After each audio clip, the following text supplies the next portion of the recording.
Hello, I am here to give you a superpower today. I hope you're ready. But first, I'm going to ask you to join me in the non-judgmental zone. I know it's going to be hard because we automatically go into judgment and assessing good, bad, evil, whatever. And so for 20 minutes, I'm going to ask you to be in the non-judgmental zone with me, because there's something on the other side of judgments. Like once we assess something is good or bad, we never look at it and really examine it again. Or if you think it's impossible, of course we never look at it because it's impossible. So I'm going to show you some tricks on how to get around that. So to help me, I'm going to talk about superheroes and villains, because I think it's a fun topic.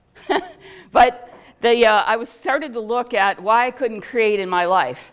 And then I go, oh, well, I created this mess. There must be something I can create. And I realized that I only create when I'm stuck, like my back is against the wall, and I'm stuck, I'm frustrated, or I'm bored, and then I'll create just to get out of the mess. And then I'll go back to float, to coast, you know. And so I was interested in what it took to create something bigger. Now I know lots of people have like big plans, big whatever, and that never works for me. So like one time I was in a sales group and they wanted you to dream, like, what's your dream house? So I dreamt my dream house in my car. I said I want a chauffeur-driven car. I became a driver for Uber, so I got a nice car, but I'm the driver, I'm the chauffeur.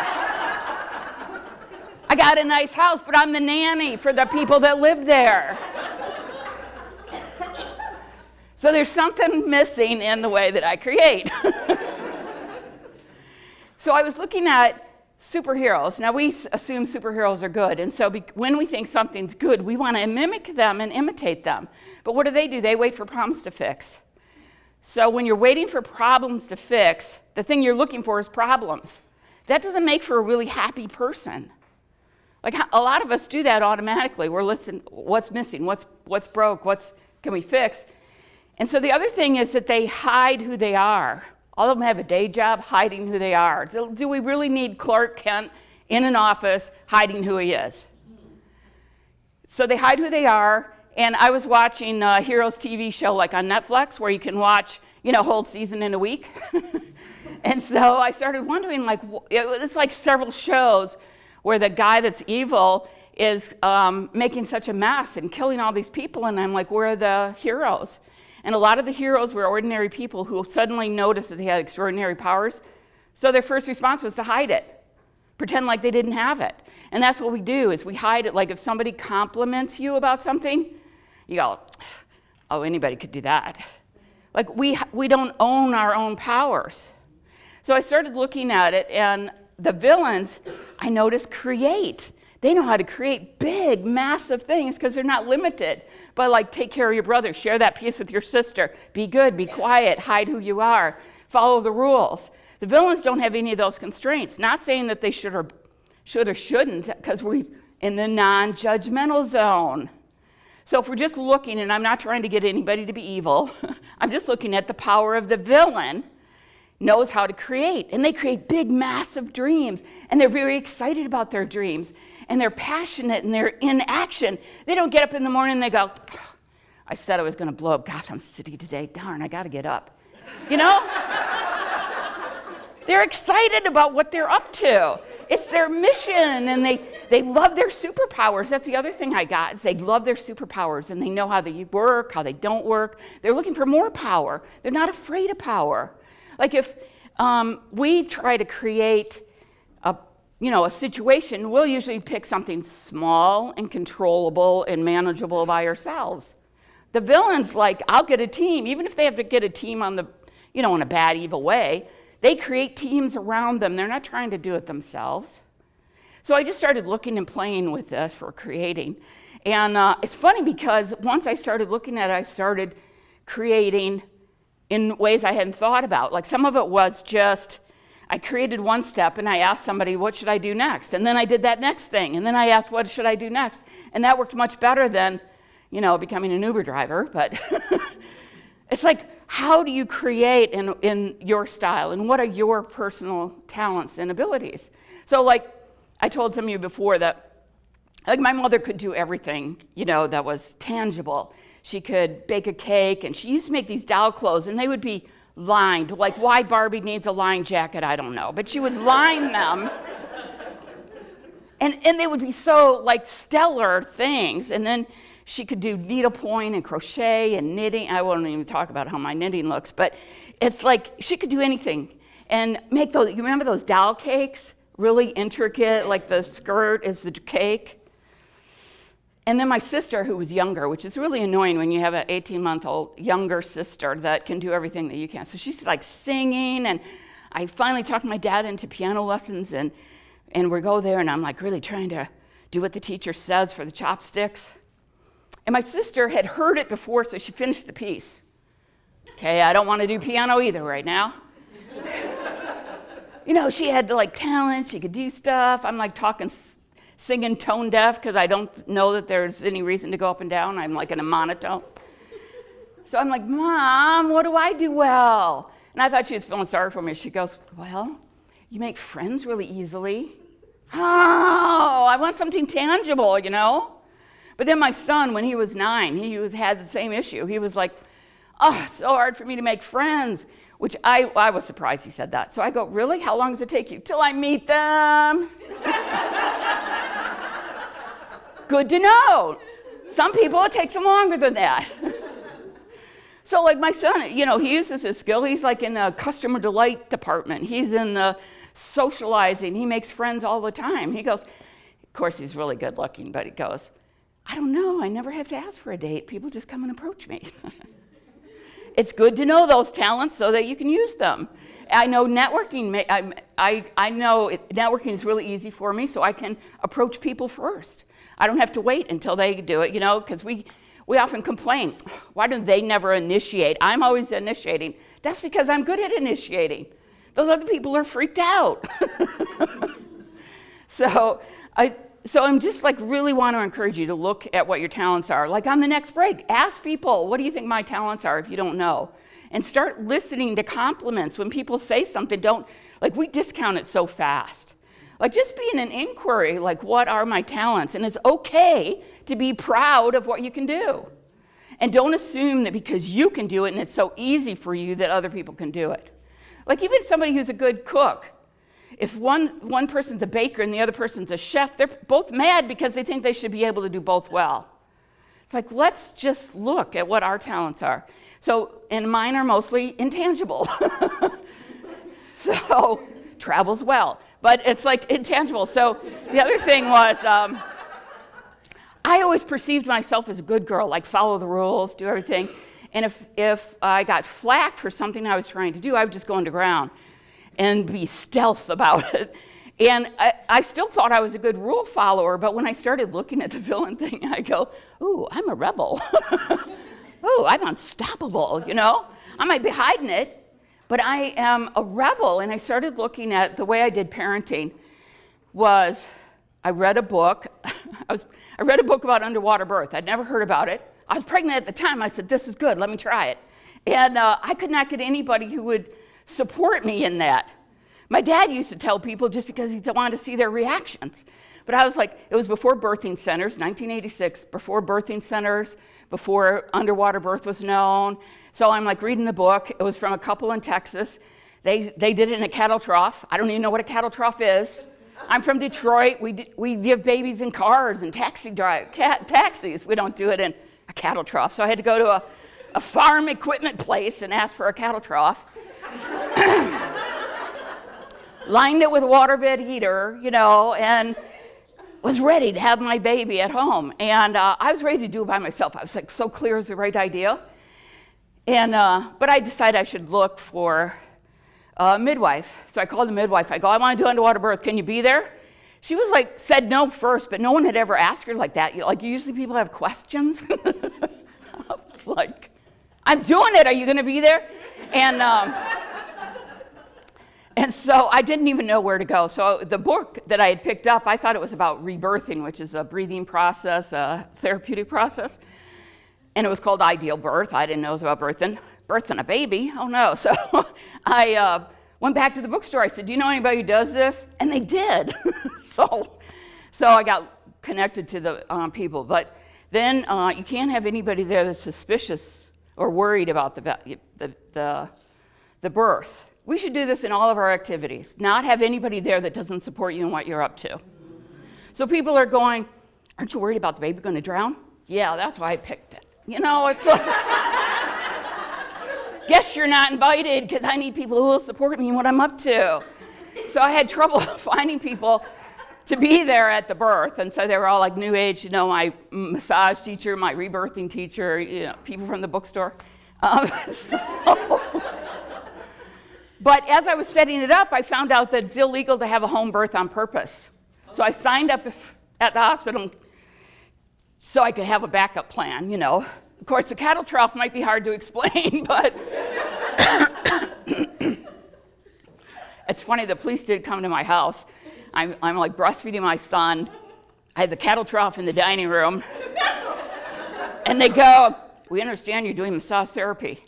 I was advertising for massage therapy when it was actually illegal to do it with the opposite sex at home or after 8 o'clock. I was breaking every rule. But I'm a good girl, so I don't even know. So it's like that's where we have to look at our judgments even of ourselves, because I have so much more freedom now that I know I'm a rebel than before when I was like, oh no, I'm a good girl, you know. It would like have to be something big that would cause me to break out of my shell. I got flack for most of the things I did with my son raising him because I treated him like a person, treated him with respect, and I didn't know how to parent, so I thought, well, let me just be in an inquiry the whole time. I got rid of, like I wasn't judging anything, I was just like, let me be present and ask what would empower him in the moment. And so I did that. That was, and I had to like step out of my own inner chaos to do it, but I stepped out and I did that and I empowered him. And so I think maybe that's why when he was 25, he asked me to write a book on how I empowered him. But I think now I should call it The Villain's Guide to Parenting. Because it's really like sort of fun to think about it. So if we got rid of the word villain and just looked at rebel, like rebel means that you're unwilling to follow the rules, you're not going to go along with the status quo, and you're ready to break free. And a lot of us will do that for our kids. If the school or some other group is doing something that's against our kids, we'll stand up and do it. So just start looking at like what would cause you to stop being a rule follower, if that's what you are. I'm a good girl. If you are ready to stop being a rule follower and step out and be a rebel, like what would it take?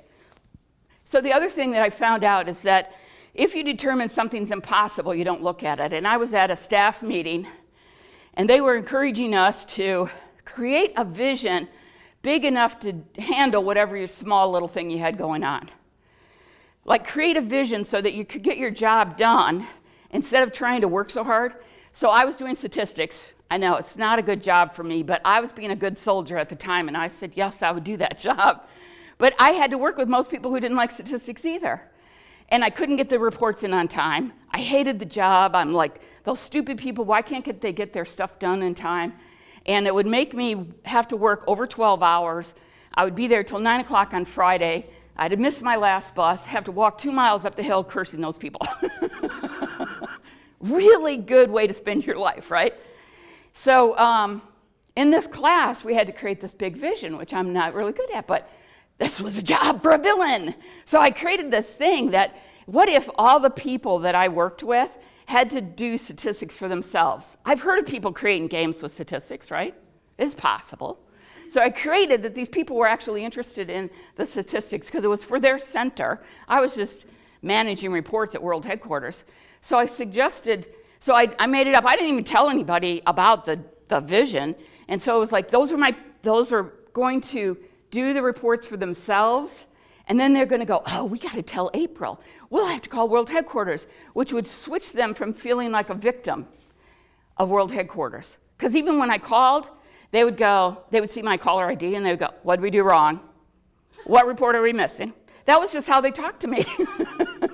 But when they became my people, and I'm like interested in my people and like how I could support them in being successful, it shifted everything. Because I then became interested in like, how could I make the reports easier for them to do? What was the holdup? And I started looking at them as people, and I started calling them to encourage them. So one of the ways is during our staff meetings, we would have everybody globally on the staff call. And I would go, oh, that's one of my people. And I would write down whoever was sharing. And I would call them right afterwards. And I would go, I heard you on the phone and blah, blah, blah. And they're like, oh, you heard me? Like, I don't know what they're thinking when they're sharing on World Headquarters. You're so nervous to share on those World Headquarters calls. You just don't want, I won't mention any names. You just don't want certain people making fun of you while you're on the phone. And so I was like, yes, I heard you. And then I would encourage them and I would support them. And it shifted everything. Like my boss was like, what happened to April? Because no one else in the office had gone to the training because I had to do it differently so that I could do statistics on the regular time. And so nobody could know what happened. And I didn't even notice anything shifted. But it was like such a state change because I was interested in my people and not the stupid reports. That I no longer felt like I was doing statistics. And I was interested in how my people were doing. And like I called this one guy, he was from Israel, which Israel was usually not on the phone because I don't know what time it is, but probably early in the morning. And I called him and I wanted to say, because he was talking about taking leadership what if we took on leadership on purpose and not because no one else in the group will step up to the plate? You know, we do that a lot. We're in a seminar, somebody's got to be a leader. We're waiting and waiting and waiting as long as we can wait, and then we go, all right, I'll do it. But if you do it that way, you're not recognizing that you're a leader. You're a victim or a martyr. But you are still a leader because you stepped up. And so this guy shared that, and I had just been thinking about that, so I call him, and he's like, so I share all that, and then he goes, so why else did you call? Like, what report am I missing? What did I do wrong? I go, no, that's why I called. No, really. He wouldn't believe me. I had to tell him 3 times. But he was so excited when I finished telling him that he said, I'm going to call my wife right now. Wake her up. Like, it makes a difference. And my boss was like, I'm not going to say anything to April because I don't know what happened. Everyone else noticed. I didn't even notice because it shifted me seamlessly by my vision. So that's like what I got from the villains is like, they're not having to go, oh, I said I would take on integrity this morning. Oh, you know, it's like we are, you know, they're used by their vision. And that's why I'm suggesting find out what your superpowers are. Step into the zone of no judgment so you can look like, what do I consider impossible that I would actually like to do? And check it out. And what are my superpowers? And listen, like people tell me, I started writing them down, you know, compliments I would get, and people would go, oh, my head was in a mess, I didn't know who to call, but you're really good at sorting me out, so I called you. Or whatever it is, we're intuitive, we have gifts, they know they can come to us for anything. It's like start listening to that and write it down so that you can be empowered, because it is fun being a rebel instead of being self. You know, it gives me some freedom. I have like new choices I've never had before, like being proud and powerful and bold. We have the right to do that now.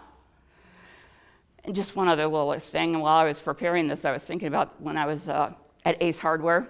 I was a manager. It was in the 70s before it was like really popular for women to work. And my manager asked me, how does your husband think about you working?